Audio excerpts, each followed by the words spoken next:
Hello and welcome back to the Sex and Healing podcast. I'm your host, Erin, and thank you so much for joining me as we take a wild ride together through the realms of sex and healing. Today's episode is all about trusting your intuition. But before we jump into the episode, I do want to tell you that worship is coming very, very soon. My signature program will be opening the doors soon for enrollments, but there's an opportunity to jump on the waitlist now to receive the waitlist only offer, which will be the best opportunity that you have if you're interested in joining worship.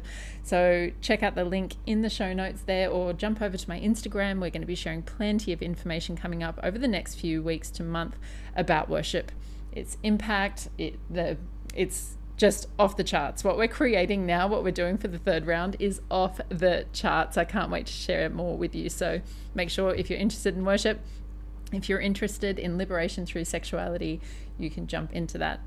So today I'm going to be telling a interesting, long and winding story, demonstrating what it's been like for me to be trusting my intuition on this 7-week journey to Australia. And towards the end of the episode, I'm going to be sharing with you how to do it yourself. So if you want to jump straight to that, also just check out the timestamps in the show notes, or stick around for a nice, long, typical Erin style storytelling session. So today's episode is coming to you from Jakarta, and if you can't tell by the sound of my voice, if you listened to my last episode or if you've been watching me on Instagram, my vitality is coming back to me. I feel like I've landed back onto home soil in Indonesia. Even though I am Australian, I spent the first 33 years of my life just about living in Australia, minus a year that I went and lived in London. I moved to Hawaii. I then became a nomad and eventually settled in Indonesia, and I absolutely feel like Bali is home now in a way that I hadn't appreciated before, and this trip has certainly made me feel that. So going back to my, in air quotes, home country of Australia, I definitely felt like I wasn't home, and it's given me this amazing deep sense of love and appreciation for my home in Bali. So we are here in Jakarta getting through a 5-day quarantine, which is so much better than a 14-day one, but I can definitely feel the effects of quarantine kind of sneaking in. My mind is starting to degrade in quality a little bit, but certainly my vitality is coming back. And one of the analogies I've been using on my Instagram stories is feeling like a house plant that has been out of its ideal environment. And I just got to the point where I felt so wilted and so haggard and beaten, and like it was just a tough trip. And as soon as I got back, as soon as I got into Indonesia, it's like that house plant has been given the right environment, it's been watered, it's been placed in the sun, and the flowers are wanting to start to bloom again. I can really feel such a significant difference of getting back into my correct alignment and correct living environment. So I am so happy to be here, and I'm so happy to be sharing with you today all the amazing things that happened from following my intuition. So despite Australia being a difficult trip, it was certainly an absolutely necessary one. Lots of very important things happened in my personal life, in my business life. I can see the lessons that I was there, the growth that I was there to receive, and the way that's going to impact me moving forward. So despite feeling like a haggard and beat up houseplant, I also see it as divinely perfect, and I can see that also in the way in which I felt completely and utterly supported by spirit. So when I talk about tuning into intuition, I'm also talking about tuning into spirit. So whatever our own personal belief is around what exists in this world beyond us, I have a very strong belief in this incredible intelligence that is running the show and that desires to guide me and support me and provide for me and help me live the purpose in which I came to earth. As I talk today about your intuition, you might have a slightly different perspective of it. When I talk about spirit, you might have a slightly different perspective of it, and all of that's completely and utterly fine. And just take the essence of what I'm sharing today and put that into your belief system. Whatever that guidance system is, if you believe in having a guidance system in life, and if you don't, then maybe just open your mind to the fact that perhaps there is something that could guide you in the way that it guides me, because I do believe each and every one of us has the capacity to open up to this. In fact, I believe that we're all born with this, and the animals live in alignment with this. And we kind of learn to switch it off or not honor it and not develop it as a skill, kind of like an instrument. You know, you can become very, very proficient at it and create amazing things with it, or you can just neglect it and never pick it up again. So we have this incredible gift inside of all of us, and this trip for me was just such a divinely aligned guided journey. So when I first got to Australia, in fact, I was looking at the dates at which I would travel, and because of the pleasure challenge that I was running, it changed the date that I was going to leave.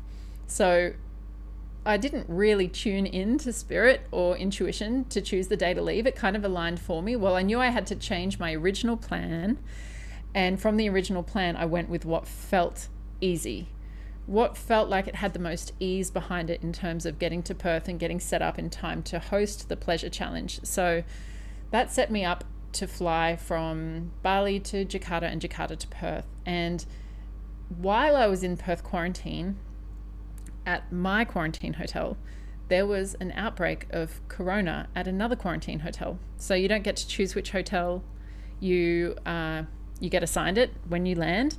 And the other quarantine hotel had cases that were passing from one room to another across the hallway to people that were unrelated, came from different flights at different times. So a bit of rogue corona there. The hotels are meant to have neutral pressured rooms or negatively pressured rooms, which means that what's happening in this room now doesn't get pushed out or spread out through the door. But in that hotel, which was older, it did have positively pressured rooms, so that moved the air from inside outside. Now, I'm assuming from my time as a flight attendant and understanding air pressure and fire safety that part of having rooms negatively pressured in a hotel is for fire safety, so that the fire isn't pushed outside into other rooms. And it also means that smells are more contained and all these different kind of things. So in this older hotel, COVID cases start spreading, which put Perth into a lockdown. So here I am in the hotel while this city is being locked down around me, which is more extreme than anything I'd experienced in Indonesia. We have quite relaxed regulations in the way that it's been handled in Indonesia. So it was my assistant who lives in Perth who said, have you got an exemption to get into the state of Victoria? And I didn't even realize I needed this. There is to find out what you need to do to travel is very confusing. There's no one place that you go for all the information. You have to jump from pillar to post all over the place gathering information. So I had not applied for this exemption to get into Victoria. And when she said that Perth is now considered a red zone, that's going to prohibit or inhibit my ability to get into Victoria, in which it's a state that I'm not considered a resident, because my driver's license, my Australian driver's license, is registered to Mum's house in Tasmania. So despite living in Victoria for 10 years, now that I'm coming back as an expat, I actually don't have a reason that they would allow me to get in. So that was a bit of a concern. And I was like, no, Erin, trust this. Like, you don't need to buy into this fear. You don't need to get into your head. I could feel on one layer on the inside, no, don't buy into this. Just trust the journey. And so I called the Corona hotline, and they said that Perth quarantine hotels are actually considered a green zone. So I was very lucky to to be exempt from that situation that was happening around me. But when Perth started releasing the information of where corona cases had happened, there was a case on the flight the day after me. So if I had been on the flight the next day, I could have been exposed to COVID. So very, very lucky. Just the day before, I'm in the hotel, but I still am able to get out of Perth and get into Victoria. So I was very lucky in that aspect, that I could just spend those 14 days in the hotel. Didn't matter what was happening around me. My plans have not changed. So I get to Melbourne, I catch a red-eye flight over there. I arrive first thing in the morning, and I decide about lunchtime to wander out into the street, and I just decide to walk to the closest cafe and get myself lunch. And there was no reason why I chose that cafe. It was just literally the closest one. And I took a table that was close to the road. And as I'm sitting there enjoying my breakfast, this car pulls up alongside of me with the windows down, and I hear, Erin! And I'm like, oh my God, of course someone recognizes me the first minute that I'm out on the street in Melbourne. And I look over and I see that it's a friend of mine who has also done some coaching work with me in the past, and I haven't seen her in ages. And I was like, oh, wow. And she's like, I don't expect to see people in this area. And I was like, it's not an area of Melbourne that I actually lived in. I was just staying there for another amazing reason. And so she and I got an opportunity to catch up, and we spent quite a lot of time together, which was amazing because we weren't so close that we would have necessarily reached out to make that happen. But because it naturally happened, it opened these doors and opportunities that were just absolutely incredible. So when I was spending time with her, she said, oh, I'm actually going to this women's temple in a couple of weeks' time. And as soon as she said the words women's temple, I was like, I want to go to that. I don't even know what it is, but I want to go. And she's like, oh yeah, cool, it's sold out, but I believe you can put your name on a waiting list. So I reached out to the event organizer and I put my name on a waiting list. So also during this time, if you listen to the last episode that was released about breakups going bad, you would know that I was also navigating the end of the breakup, and I received the letter from my previous partner, and that letter was incredibly difficult to receive, and it took me about 7 days to go through all of the emotions. I wasn't able to reply because I didn't want to reply from a heightened emotional state, and there was probably 100 different perspectives at which to view this letter, 100 different perspectives in which to write a reply, and I knew I wanted to just wait until things felt even and temperate before I replied, not from one of those heightened states. So I had an amazing healing with my healer, Angie, and I can't advocate enough for how beneficial and powerful and supportive it is to have people support you through these processes, is to invest in a coach or a healer or a therapist and not have to navigate these kind of scenarios alone. I moved through this process so fucking quickly. I am so fucking proud of myself and who I am to go from the deepest love that I've experienced and a devastating breakup to feeling so okay about it in such a short period of time, especially compared to previous relationships ending.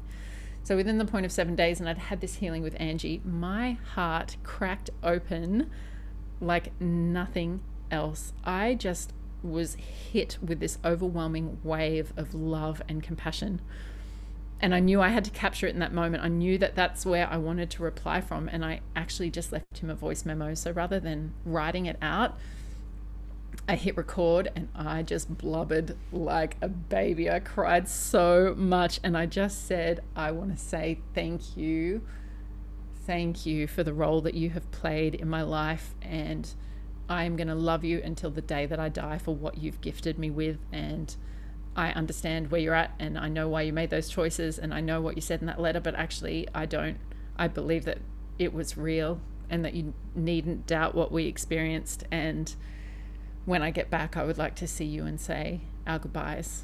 And like, I'm just so fucking glad I recorded that, and I've gone back and listened to it numerous times as well. And you can just feel the profundity of the love that was pouring out of me, and how genuine that was to really truly feel like that, to so genuinely be ready to wrap that up. And so he left me a reply and said that your words mirror my words exactly, and I look forward to seeing you when you get back. So I just felt like that put a bow around that experience. It sealed up so nicely. And then that was the night of the women's temple. So I was on the wait list, and the host had contacted me and said, we have a ticket for you that another woman is selling. I'll get back to you and send you the details tomorrow. And so I left it 24 hours and it had no response. And so I reached out to her again, and she's like, I'm so sorry, that girl actually has sold it on to someone else. But it works in your favor because someone else is gifting their ticket and you get the gifted one. So the universe planted me in this women's temple because of the sequence of events that had happened leading up into that moment. And this women's temple was fucking unreal. Hands down, I am going to be hosting these all the time. So some of my apprehensions about leaving that relationship, or some of my fears, were that he and I access realms of sexuality together that some of them were even new to him, but we went to places together that I didn't want to lose access to those places inside of myself when I lost him. I didn't want the doors to close. I wanted to retain that, but it really was the magic of the two of us and the chemistry that we created together that opened all those doors in the first place. So when we went to this women's temple, there were about 40 women in this room, and it was beautiful. It was like carpeted all over the floor, these big Turkish rugs. There were cushions all around it. There was salt lamps, and you know, it was just the right atmosphere for this sensual energy. And so we spent some time dropping into our bodies. The facilitator did a great job at helping everyone connect to themselves and to really talk about consent and boundaries, and the fact that this was a no penetration party. It was a clothing optional women's sensuality night, but that there was to be no penetration. And she then got us to do some partnered exercises as well. So once we were connected with ourselves, we then got the opportunity to connect with others, and they were through some experiences like eye gazing and sharing. And, you know, it just really broke the ice in such a beautiful way to connect with women in this way. And one of the things was we had to share our apprehensions or our fears or any hesitations, something we were struggling with our sensuality. And I had said, like, I want to reclaim this as my own sexual source and not be dependent on anyone outside of me to be able to access these realms. And one of the other partnered games was something called the 3-minute game by Betty Martin, which you can find on YouTube. And I absolutely adore Betty Martin's work and the Wheel of Consent that she created, and also this 3-minute game. So I was partnered with another woman who shared my name. And the first time she said to me, "How would you like me to touch you for 3 minutes?" And I said, "I would really like to lie in your lap and that you stroke and tickle my back." And she said, "Yes, I'd be happy to do that." So we spent 3 minutes doing that, which was really nice. And those 3 minutes passed so quickly. So after that, then she says, "Oh, then it's my turn to say to her, how would you like to touch me for the next 3 minutes?" And she said, "Well, I would like you to lay in my lap in the opposite direction and I run my fingers through your hair." And I was like, "Yes, actually, I'm comfortable with that." Like, you can negotiate that, obviously, if you're not comfortable with what they want to do to you or what you want to have done to you and what someone else is asking you to do to them. But we're both comfortable with that. And so she provided me with that. And then we move on to another partner and we go through the experience again. And it just really was this beautiful way of dropping us all into that level of comfort and vulnerability. And then she just turned the music up, and this night just turned into this beautiful, glorious, heaving room of feminine sexuality and sensuality and eroticism. And it's like it's like heaven to me. So there's all these women who are dancing and, you know, worshiping themselves in front of a mirror and worshiping each other. And there was a worship throne where anyone that sat on that, people around them were invited to come and worship her. And there was peacock feathers that people would trace your body with, and there was chocolate covered strawberries to feed to each other. And I just ended up in this beautiful pile of women on the ground who were all just semi-naked and worshipping each other's bodies. And oh my God, it was just like the perfect reclamation of my own sexual energy to come back into that sensuousness in this environment that felt so safe and so energetically clean. And like at the end of the night, the woman that I'd been making out with had just said, "I'll see you at the next one." And I was like, "Oh no, I live in Bali." And she was like, "Okay, bye." It just was like the cleanliness of that is just like, I have no expectations. I don't want anything from you. I'm not taking anything from you. It was just an entire night of giving and receiving. There was no energy of taking. It was so sovereign in that sense. And oh my God, by the end of the night, everyone, like as it's time to wrap up, the energy was so intense in the room. No one wanted it to end. It could have gone on for hours more. But you could just feel the comfort and how fulfilled everyone was. And that environment can be really triggering for some, of course. And there was people there to provide emotional support for anyone that was feeling anything come up. But certainly my experience and the women around me and the people that I was connected with, it just was such a beautiful, positive, giving, sacred, reverent energy. And to enjoy our own eroticism and our own sensual energy without that meaning anything, and without that complicating anything at all. So I really feel like I was gifted with this amazing fucking opportunity as a reward for my own healing and stepping into my own sovereignty and out of that relationship with such incredible unconditional love and gratitude. And then the universe is like, "I'm gonna put you in this room of 40 beautiful women and you can go to heaven for the night." So it was just absolutely amazing to receive that. And so as my time in Melbourne is coming to a close, I was due to fly to Tasmania. And as soon as I got to Tasmania, it didn't go as planned. And I wasn't having a good time.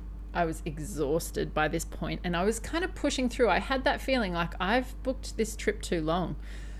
I wanted to make it worthwhile and worth the cost of the flights and the cost of quarantine. And like, if you're going to go that far, it's just doing it for 2 weeks isn't enough. But I really felt like I'd pushed it for too long, and I wanted to host the retreat for my team. And so I was almost like at the end of my tank at this point. And when I get tired, I get very sensitive and emotional. And there was just a lot of tension and emotion and past pain that came up in Tasmania.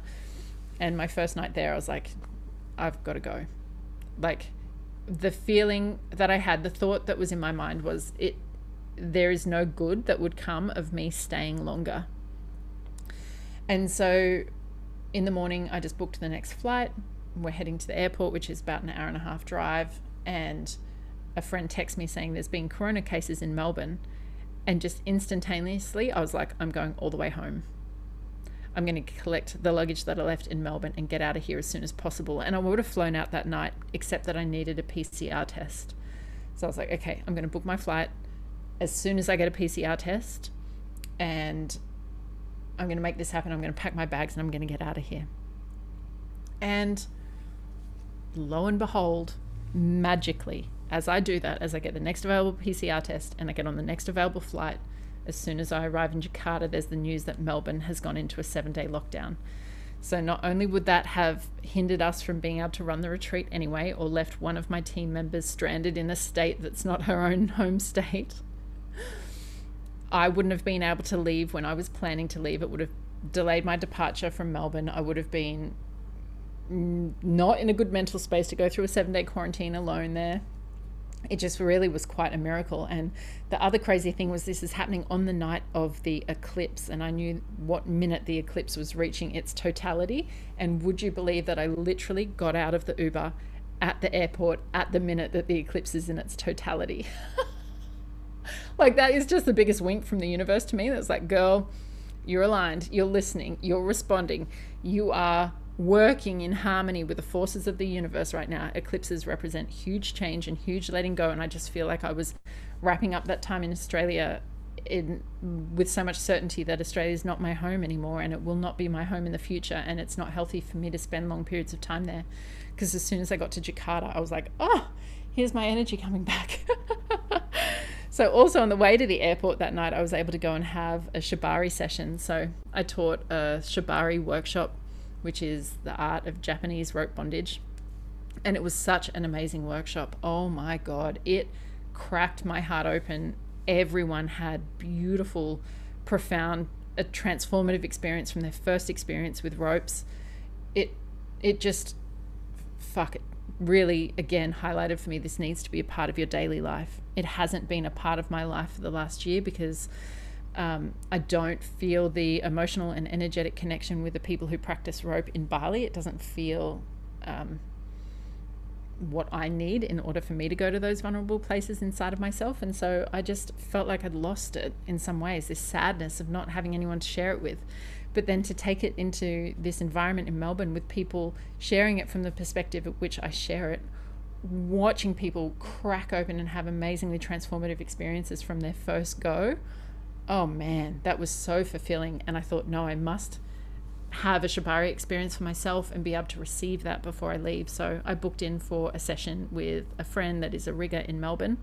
We had a beautiful night together, and I'd taken my luggage in the Uber to his house, and then from his house we'd done shibari. We went to dinner. I got back in an Uber with my stuff. I got to the airport, and here I am in Jakarta.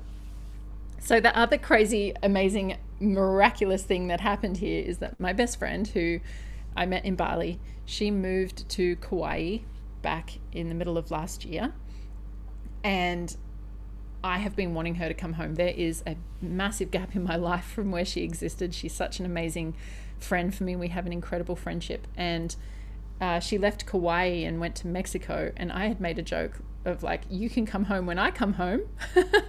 And she's like, oh, that's funny, I put on Mexico on my entry card that I'd be here for 60 days, and that was exactly when I was saying you should come home when I come home. So the more we kept in contact, it actually looked like it might work like that. So we're in contact while I was in Melbourne, and we had a look at flights, and we had planned and booked flights to fly into Singapore at the same time and be on the same connecting flight from Singapore to Jakarta, because if we were on the same flight, then we could quarantine together. And that means that we could reduce the cost of quarantine. We could see each other and keep each other company through this time, and then we'd go back to Bali together. So I was really excited to share that with her. But then it turns out that Singapore wouldn't let her connect from Japanese Airlines. It was from Mexico City on Japanese ANA into Singapore. Singapore will only let you connect if you're connecting on one of their airlines, one of their partnership airlines. So that meant that she wasn't able to travel there. And so the next possible flight for her was going via Turkey. But that would unfortunately not be available for her to arrive into Jakarta at the same time as me. So we had eliminated our chance of quarantining together because we wouldn't be on the same flight. But we could potentially still come out of quarantine together and go to Bali together. But the options that Turkish Airlines had didn't make that possible.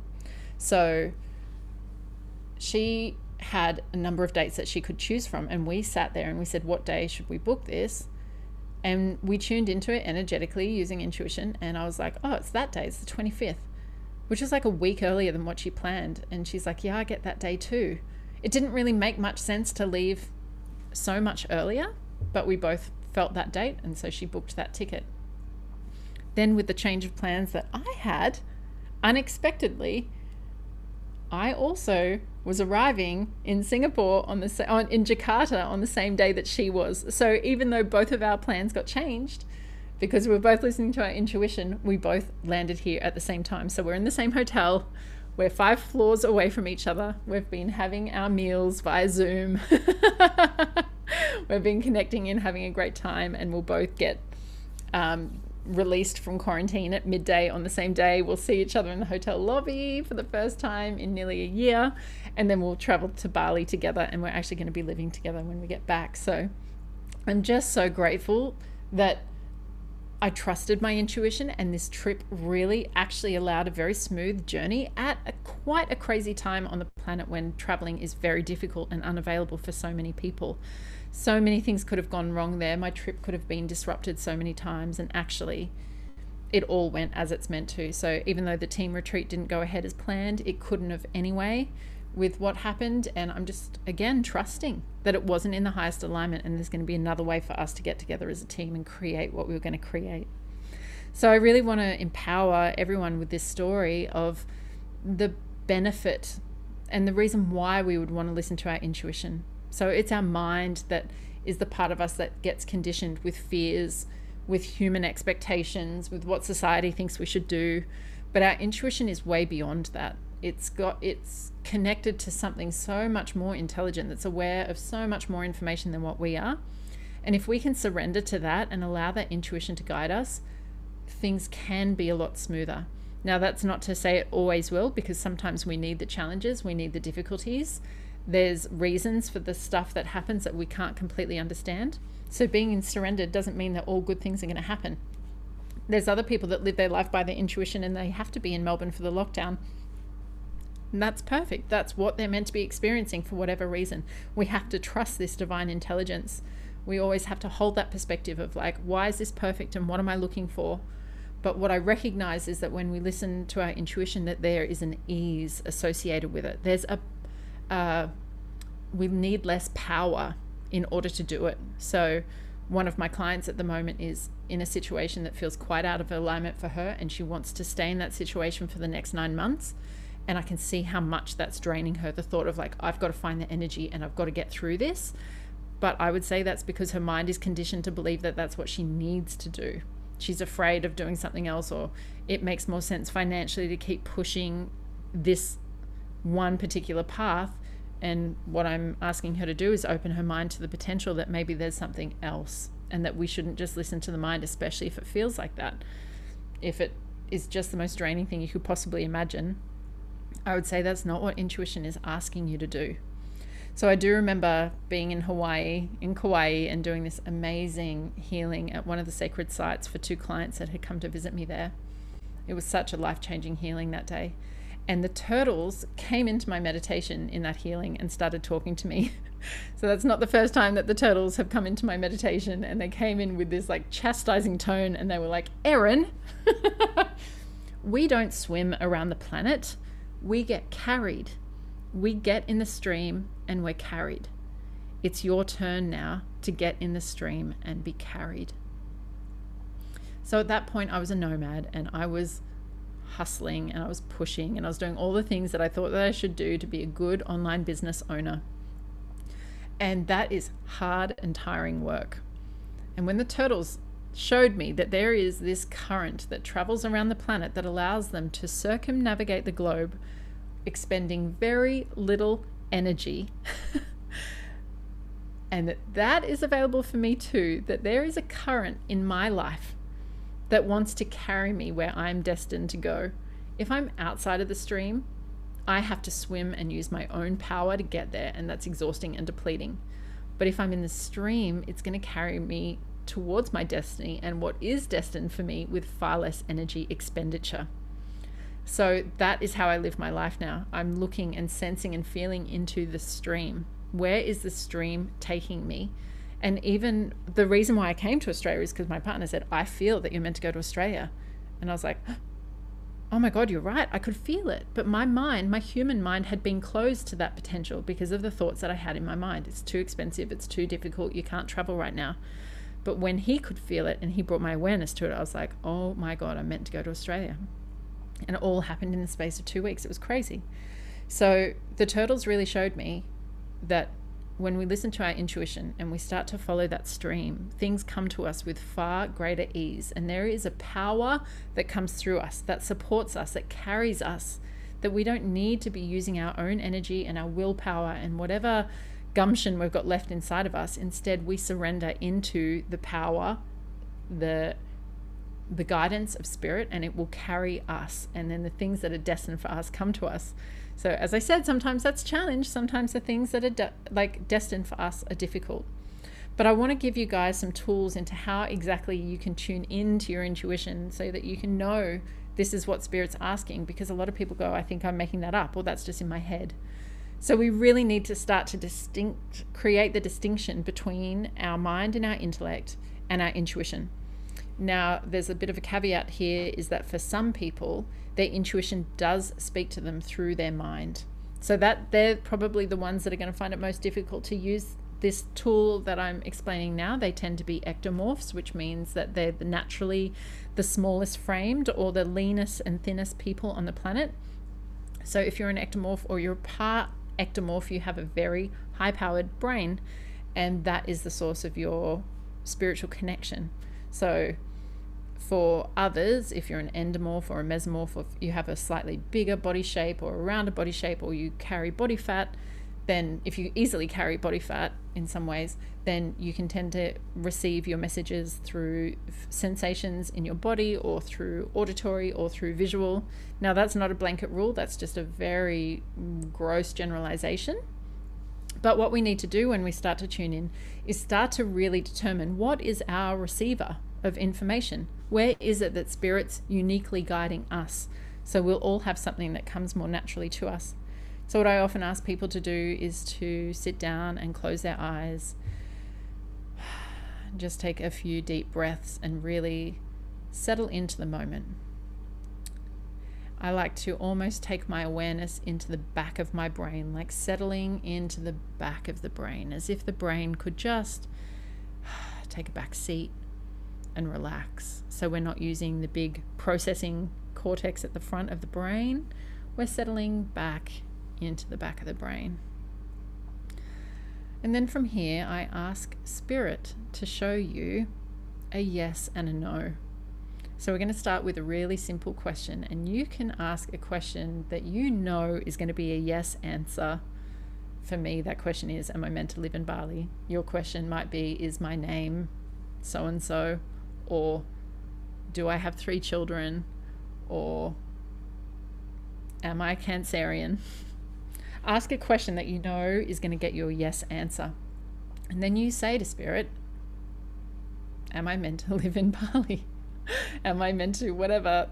Well, ask that definitive question that you know the answer. Or you can simply say, show me a yes.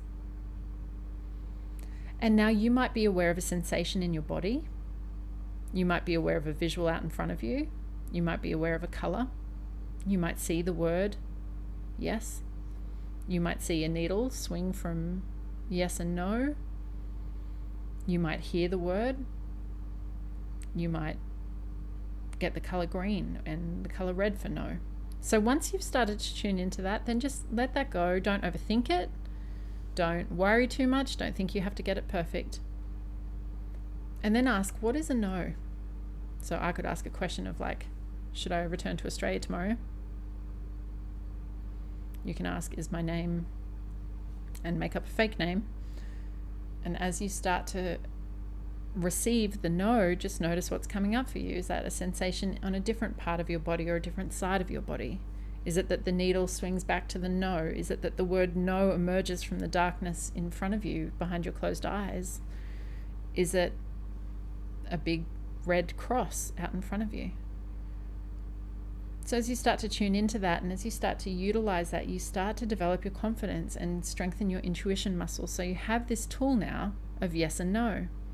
And you get to apply that multiple times, as many times throughout the day as you can, until you start to really trust it. So you can say, should I have this for lunch? I get a yes. Or perhaps you get a no. Or you can say, should I go to the gym tonight? Yes, actually I should go to the gym. I don't really want to, but Spirit's telling me yes, I should go to the gym. Or actually no, I get a no. How interesting. I would normally push myself to go to the gym even though I'm tired, and tonight Spirit's saying, no, go home. So as you start to develop your proficiency at the simple yes, no, once you become really confident with that, you can start to diversify what you're asking Spirit. And so you can ask Spirit to give you some other messages, or you can offer 3 options and start to see what happens. So basically you're learning the ABC of speaking to Spirit. And then you want to be able to get to the point where you can use whole words, and then you want to get to the point where you can use whole sentences, where you can simply close your eyes and pick up on a whole heap of information. So Spirit has all the information that's ever existed, all existing at once. So it can be very confusing to tap into that place because you get so many downloads. So it always helps me. I call it taking a measuring stick into Spirit space. And I like to use a point of reference and say, Spirit, show me on this, what's the answer? So let's say I wanted to know a number between 1 and 10. I go into Spirit with almost like a measuring tape. And then I scroll that along in my awareness until I hit a point where it stops moving, and I might stop moving at the number 7. So I'm like, oh, okay, the answer in this case is 7. Or if sometimes I see it as a spinning wheel that's going to stop at a certain segment. When I was learning to read emotional energy from others and trying to pick up on what emotions they were projecting, I would actually take a rainbow into Spirit space and I'd see what color would stop, and that color would represent a chakra, and that chakra would represent certain emotions. So I always found it very helpful to say, well, here's a guidance system, Spirit, show me within this guidance system what the answer is. So when we were looking at those flights for my best friend to fly, in my mind's eye, I actually saw a calendar, and the number 25, the day of 25 on the calendar was lit up gold. And I was like, that's the day that's calling. So you start to work out what is your unique receiving point, and you start to develop and strengthen it. And then you realize you become so attuned to the subtleties of everything, like without even needing to ask. You're like, oh, that's a no for me. That doesn't feel good, or that doesn't have the energy in it that I'm so used to following. So as you start to develop it, it will guide you through everything. You will know where the stream is. You'll know what's being asked for you, asked from you, or where that current is that wants to support you and guide you through life. So I hope you've enjoyed this episode. I hope that you have enjoyed that little skill to learn to tap into your intuition. I hope it brings you benefit. And as always, I'd love to hear from you. So please let me know how it goes for you. You can find me on Instagram. You can come and share the love. Let me know your takeaways. Let me know what you loved. Let me know what triggered you, what questions you have. I want to know it all. Make sure that you subscribe so you never miss an episode. And until next time, laugh loud and fuck louder.